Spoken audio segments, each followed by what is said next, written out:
Hivin and Vibin with Dr. Beebe.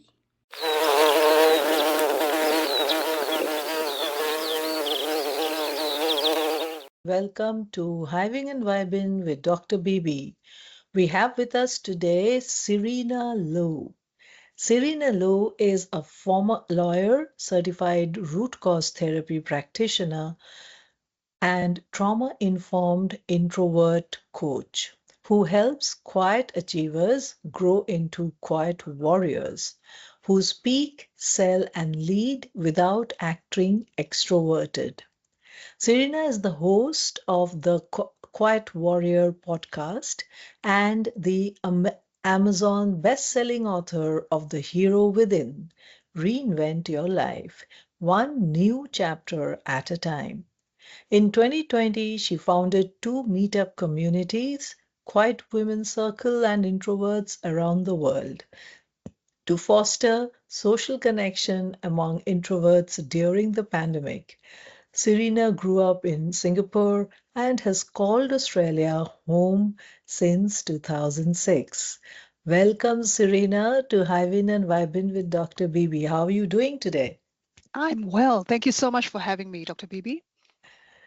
And how has your day been so far? It has been great. Have had lots of good conversations with like-minded souls, so I'm feeling good. Fantastic. I am curious. I want to understand the meaning of the word root cause therapy practitioner. To explain that, you would have to understand what root cause therapy means. So it's a modality, a therapeutic modality created by the Center for Healing, and particularly by its founder, Melissa Hyman and Ryan Hassan.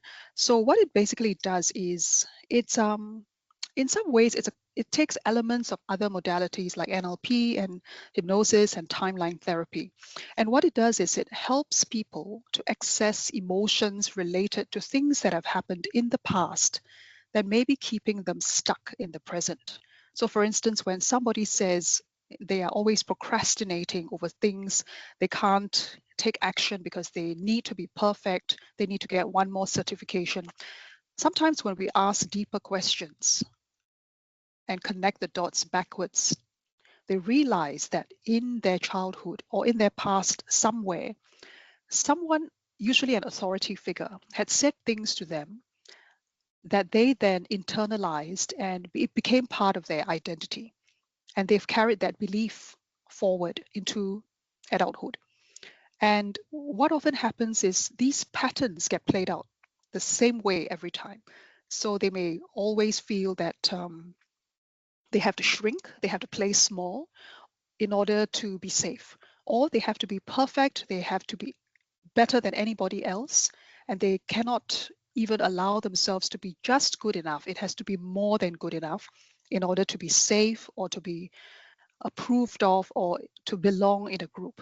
So these are beliefs that a lot of us have internalized from childhood. And sometimes people, adults, when we speak to children, we may say these things out of good intent, from a well-meaning place, or even unconsciously, because we're just repeating what we heard other people say in our own childhood. And so that's how the cycle perpetuates. And so this particular modality helps people deal with that part of them that is still stuck in that mode of being that child, reacting in that way to that adult figure who said certain things to them that caused them to either freeze or to start masking or to hide or to pretend and act in a way that's not true to themselves. And so we are able to go back, help them process those emotions in a safe way, help them release those emotions, and then help them integrate the learnings from that so that they can move on with their lives without being stuck. Fantastic. So you basically delve into the depths of that individual to uncover what is the main reason behind what that action is, whichever the debilitating action could be. That's a very good summary. Thank you. Okay, great. Now, the second one that really intrigues me is what does a trauma-informed coach do? So being trauma informed is a little bit related to what I just said, because a lot of people have been through trauma without knowing it. And so when we unintentionally go into those areas as a part of coaching or mentoring or any kind of guidance or giving advice, we may unknowingly trigger somebody, and they might react in a way that either makes them feel even worse or makes them relapse into certain behaviors and a certain way of responding that they did initially because they were trying to protect themselves. And so what we want to do is to be very sensitive to the fact that we don't really know what other people have been through. And so we want to be very careful as coaches, as therapists, in understanding as much as possible about some of the things that have shaped them, some of the things that have hurt them and wounded them, where they are still bearing those scars. And we want to be very respectful of those scars and those wounds and not say or do anything that makes them either go backwards or go into that spiral, that negative spiral. So we are trying to help them stay in that neutral zone as much as possible while we are going through the process of healing and transitions. Okay. So it must be pretty tough for you, Serena, to handle, because these are pretty heavy. Your coaching sessions must be quite heavy. I'm just assuming, so you can obviously correct me. It depends what the client comes to me for. Some people are just happy to stay at the level of talk therapy, where they just talk about it and they get some strategies, they get some guidance, some accountability, and then they get some outcomes that they want, and they are happy with that. But some people realize that they've already done the talk therapy. They've been doing it for years, but things are still not changing. They are not changing. And that's when we have to bring it to their awareness that often there's a disconnect between what's happening from the neck upwards and what's happening from the neck downwards. So at this level, the cognitive level, they've got it all sorted. They've read all the books, they've gone to the personal development seminars, they know all the experts, they can quote to you all the mantras, and they've done the mindset work and so on. But while the head is on board, the rest of the body is not. Somewhere inside, there is still some resistance, there is still some skepticism, there is still some refusal to change. So that's where we need to go deeper and explore. But it's always done in a respectful way where the autonomy is clearly in the client's hands, as in it is their decision to exercise their agency to change. It's only when they're willing to do this inner work, this deeper work of the root cause therapy, that we go down that path. So it's not for everybody. Right. So that must be taking quite a lot of energy out of you, Serena. So what is your mantra? I have so many mantras, Dr. Bibi. One of these is actually a Chinese one that finally came up in a Chinese drama that I was watching. Basically, it says 天生我材必有用. What it means is that if heaven has given me certain gifts, certain divine gifts and talents, it's because they are useful. In other words, each of us has gifts and there is a purpose for these gifts, right? So if I'm wired to be more empathic and people come to me and confide in me and tell me their secrets and talk to me about their deepest, darkest moments, that's because I have been designed to be that kind of a safe container for them, that kind of person that can hold a space for them where they feel safe to tell these things that they can't talk to anybody else about. So there is a purpose for the gifts that we're given. So that's one of my mantras. Yeah, makes sense. And makes sense as to why you, knowing you a little bit that I know you, Serena, that this is the absolute right path for you. But tell me, how did you realize that this is your path, that this is the coaching that you want to do? I think often, Dr. Bibi, we assume that life flows in a very linear fashion, or at least we've been taught and conditioned to believe that, you go from step 1 to step 2 to step 3, and if you do these things properly in sequence, you do them well, they will lead to step 4, 5, and so on. And we stress perhaps too much on knowing ahead of time what's going to happen so that we are controlling what's happening. And what I've discovered is that everything I learned in the first 35 years in that kind of setting, where everything was black and white, very predictable, very certain, very structured, It doesn't work once you step into this realm of reinventing yourself. The minute you put yourself out there to do something else or to find out what that other thing is that you are meant to be doing, you step into the realm of uncertainty. And there's no way you can control, predict, structure, all those things you learned before, they don't apply. And so it's a process of almost letting go, surrendering, allowing yourself to be remade from the inside out. It's a kind of evolution, except you don't know what's ahead. You don't know who you're going to be at the end of all this. Who are you going to be 1 year from now, 10 years from now?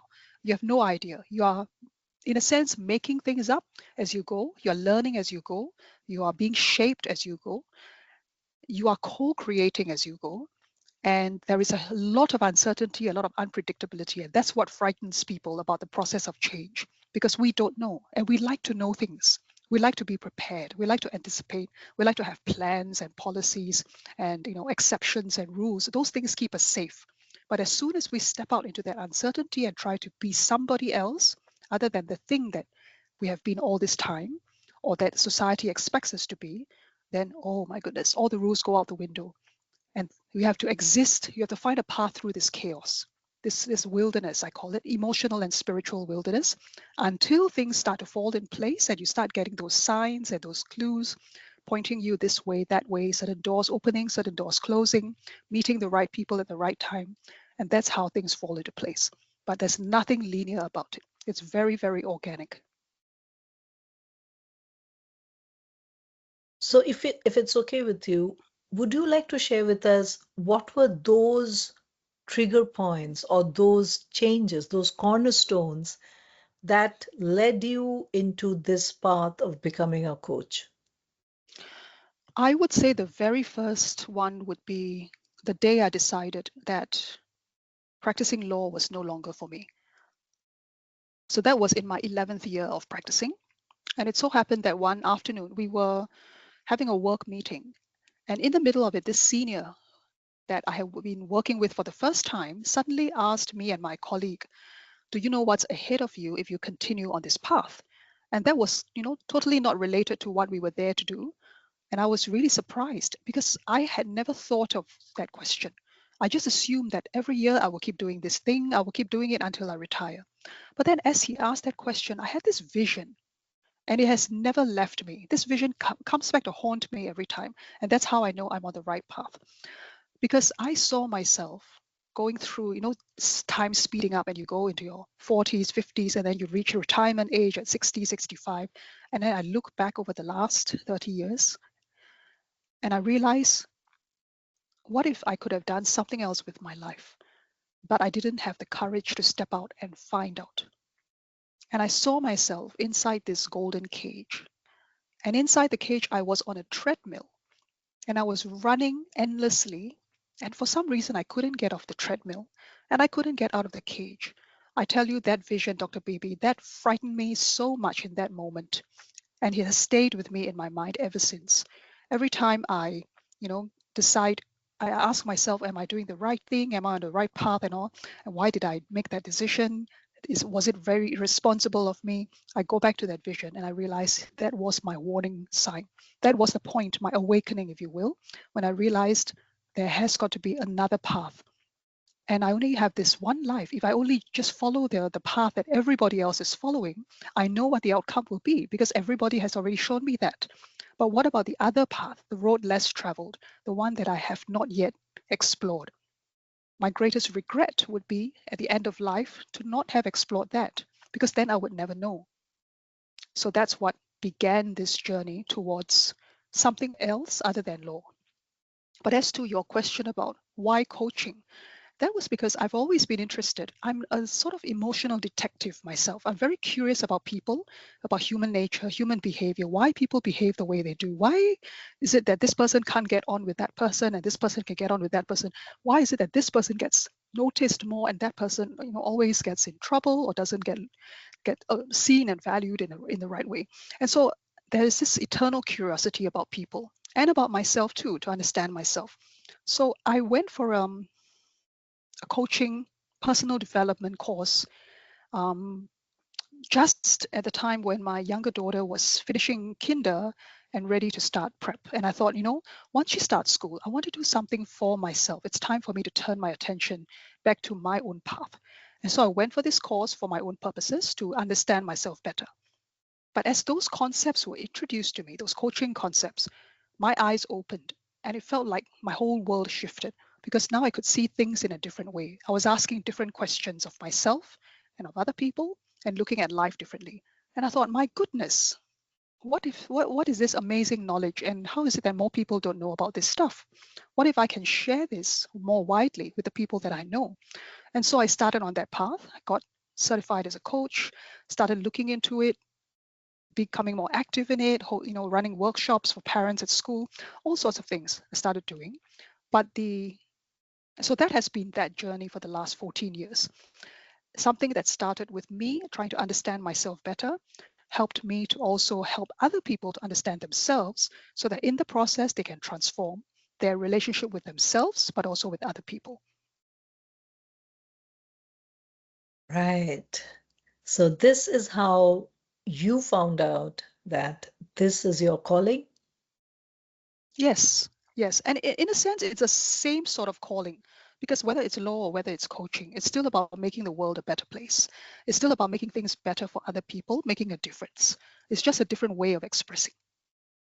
Right. But this is working more, like if I use a metaphor, it's like lighting a candle one at a time. You're right. It is very much a one at a time work. Mhm. Yes. So with this, when you started this, did you struggle to Of course, establish your coaching practice? of course. And Anytime what you were the start, struggles?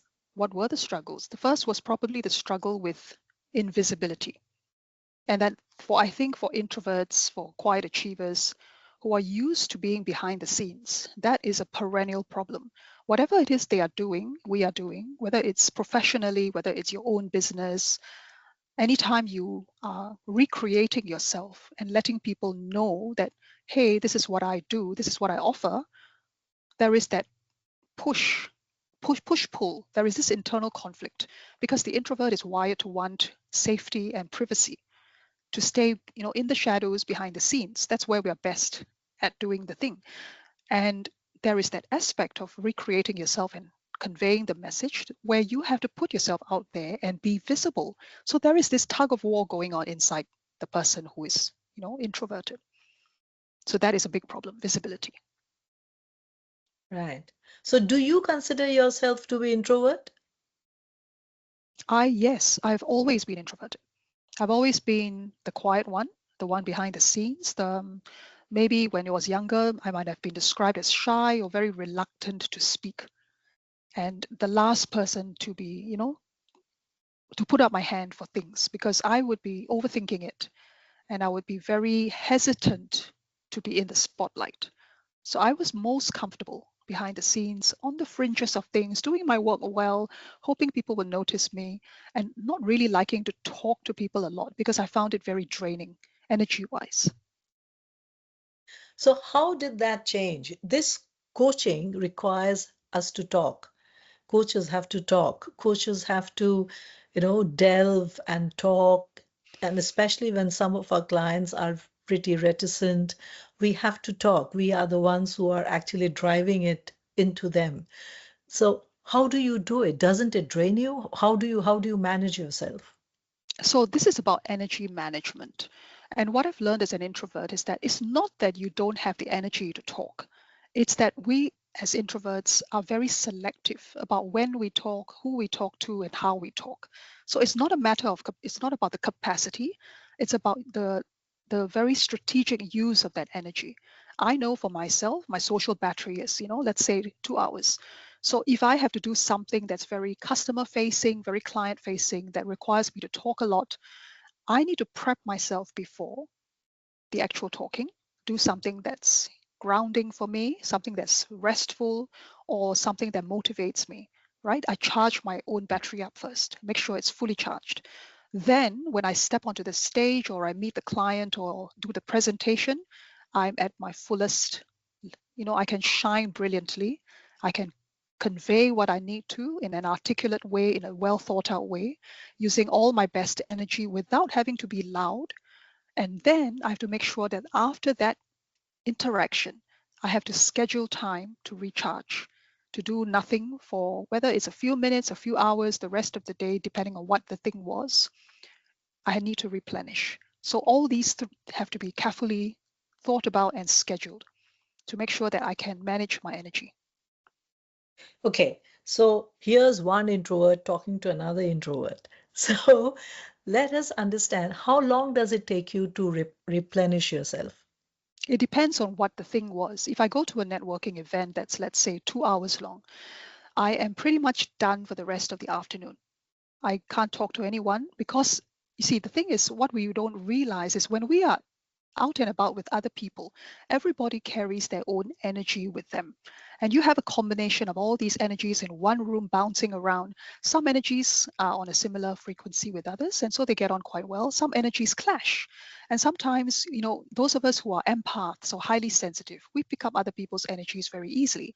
So if there's somebody there who's extremely negative or has some kind of, maybe not such a wholesome kind of line of thinking or intent, we have to be very careful not to let that come into our field. We have to have some strong energetic boundaries. Otherwise, we're going to go home feeling not just tired physically, but also wondering, how come I feel suddenly so anxious or depressed, or something's bothering me, but that wasn't bothering me before I went to that event. And I've learned that from hard experience, that because I'm empathic as well, I'm very sensitive to other people's energies. So I need to be quite selective what kind of events I go to, how long I spend there, and make sure I have my boundaries so that I'm not taking home somebody else's energies. Right? We And act like a sponge. we If I, are, we yeah, are, our energies are interacting with others' energies all the time. And that's why walking in nature is so healing, right? It's like a way to discharge all that, let go of all that stuff. And why some people go near water or go for have a shower after that, because they feel cleansed.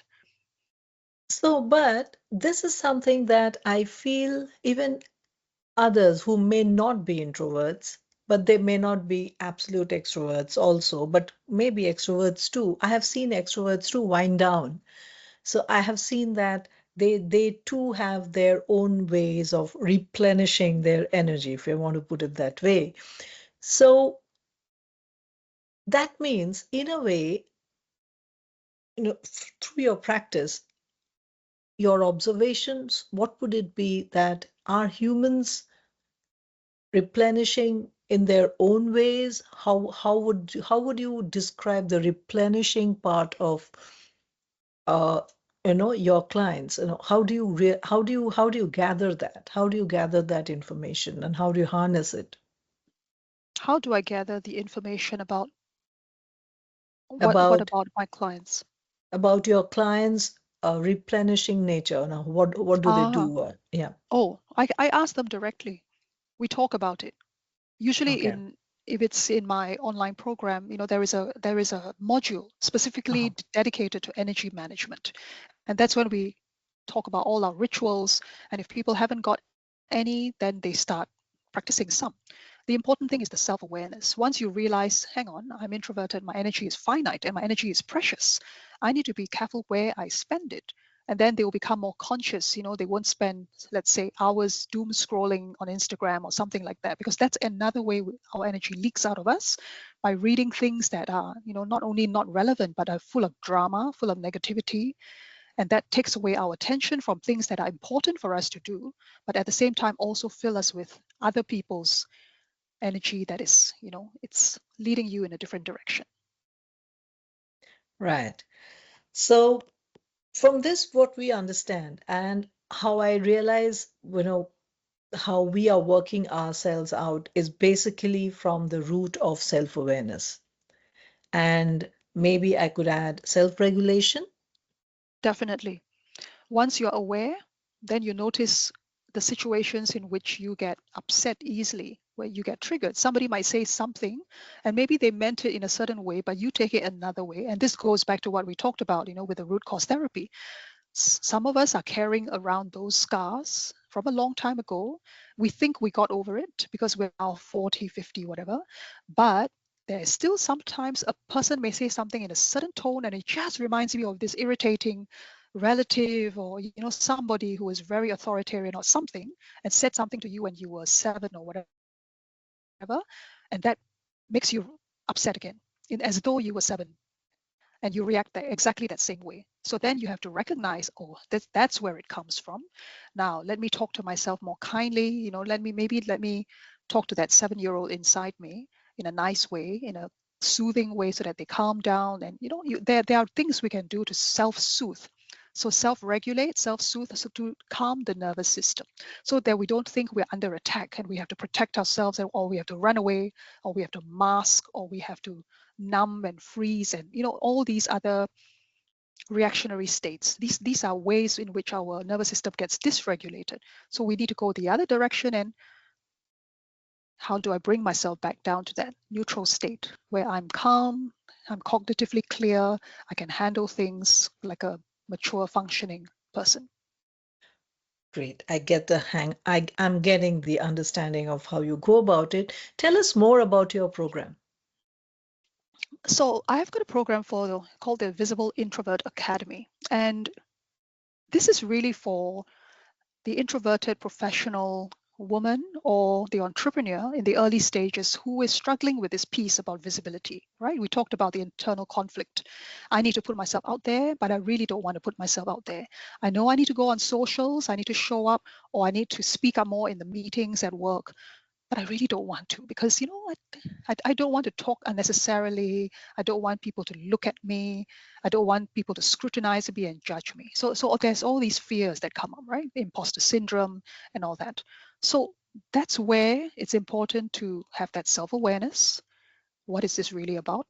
To have that self-regulation piece. All right, so this is my nervous system getting triggered. I'm feeling unsafe because I'm standing in the spotlight. The boss has asked me a question in the middle of the management meeting, and I'm looking at all these people in the room, and everybody's looking at me and expecting an intelligent answer out of me, and I'm freaking out inside. How do I calm myself down enough so that my brain can fire and I can share the wisdom that I actually already have? I'm a very competent person. It's just that I freeze when I'm in the spotlight, and I have a fear of public speaking, and that's what they are thinking.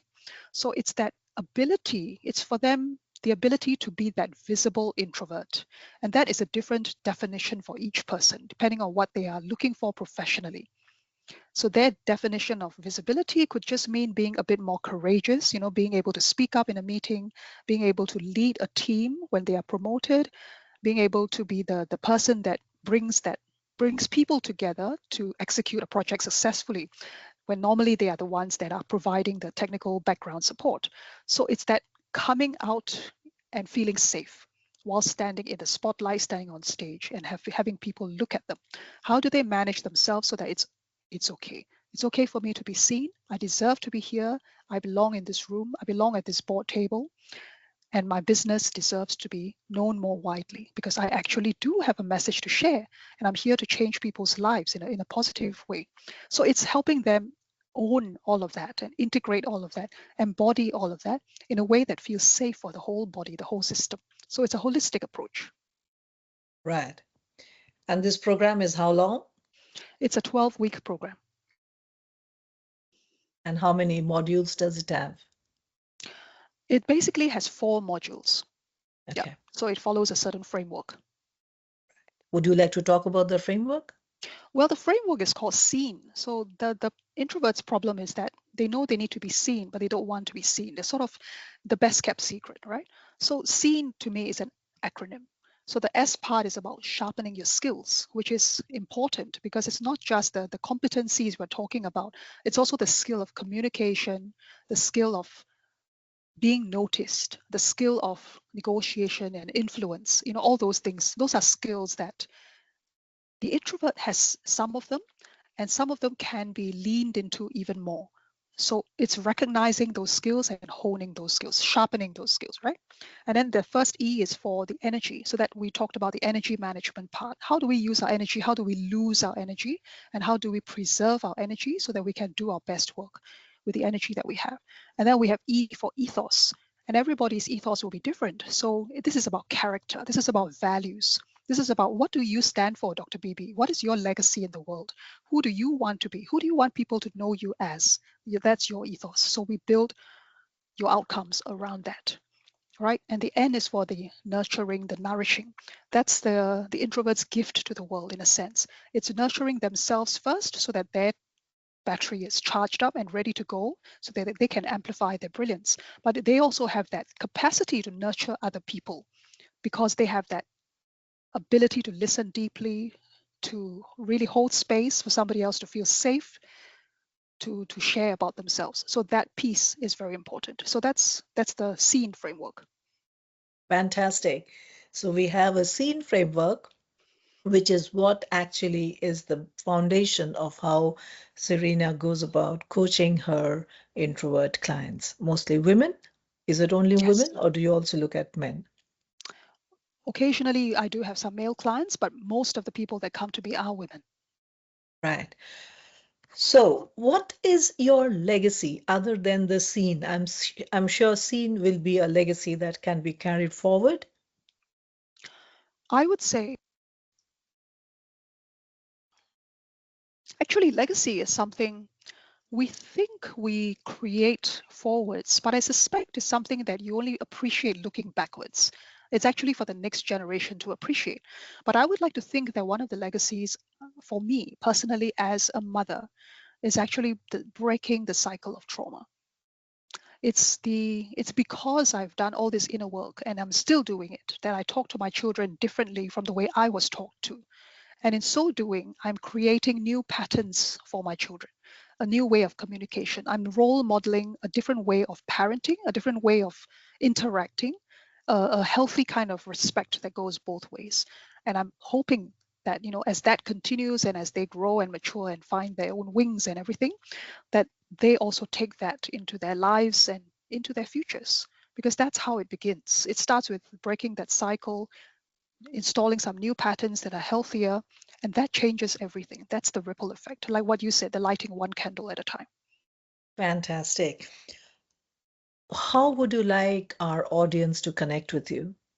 Well, I'm very active on LinkedIn, Dr. Bibi, so that's probably the best way to contact me. And I also have my podcast, the Quiet Warrior podcast. Yes. Oh, yes. We didn't talk about the Quiet Warrior podcast at all. Let's talk about that for 2 minutes before we wrap up. What would you, what are the kind of people that you choose for Quiet Warrior podcast? There would be people who have an interesting narrative of overcoming something, some kind of adversity. Usually they are introverts themselves. And maybe they have a story of how they were really quiet and shy and how they've learned to be brave. They've overcome their, let's say fear of public speaking or something. But it's also different aspects that they bring to the quiet warrior concept, because the quiet warrior is about who we can become when we work our way past the quiet achievers, the label that we start off with. So every introvert starts off at that level of hiding, being in the background and all that. But my invitation and my challenge always is that there will come a point in your life where you are required to step up and to be something more than you're comfortable being. And sometimes it's not about you. Sometimes it's because it's for a bigger purpose. It's for some other person or some other group of people. So if you don't speak up, if I don't speak up, these people will not get served because maybe they haven't got a voice. They don't have the power to advocate for themselves. But if we have the ability to do so, then our voice counts. And it's important to let that voice count, even if it's a quiet sort of voice, because the quiet voice actually carries a lot of wisdom. So when a quiet person speaks, people actually listen more closely because that person doesn't normally say much. But when they do, it's like a mic drop moment. And we see that happen in meetings all the time. This quiet person that doesn't say anything, they're right at the end or at some crucial moment, they say something and everybody's like, there's this collective gasp, like, oh, why didn't we think of that before? What they said is so right, so true, so relevant, or so helpful, or whatever. And that's the power of the quiet voice. So the quiet warrior is that person that has evolved from all that, the quiet achiever, plus, upgrade at many levels to become that person that has the courage, has the capacity, has the willingness to step up, to speak, to lead, to act decisively in moments of crisis without having to fake extroversion. So that's the important part. So all the people that have come on as guests have got some very unique story. For instance, I just spoke with someone who is on the path of using impact investing to create affordable housing to end homelessness in the next 5 years. Now that is, to me, is a visionary kind of, you know, it boggles the mind. All the Absolutely. news headlines are like, homelessness, we need more houses and all that. Why are we having more people on the streets and so on? And here comes somebody who says, what if we can do it? We can do it ethically. We can do it in an environmentally conscious way, a sustainable way, financially rewarding for the people that invest in it, and everybody wins. And there's no homelessness in 5 years. It's like, wow. And this person is an Amazing. introvert, so they're doing it quietly. They're not doing it in a rah-rah way. It's like quietly building, collaborating, partnering, talking about it. And that's, to me, is a epitome of what a quiet warrior does. Absolutely. I totally agree with you. And with this, I would like to thank you for sharing your thoughts and experiences with us. Your wisdom has been amazing, and I hope they will empower all our audience, specifically if we have an introverted audience listening to us or viewing this, then definitely we would like to hope that we have given some enriching and empowering points to them. Thank you so much, Serena, for being a part of us and for joining me with here. Thank you so much, Dr. Bibi.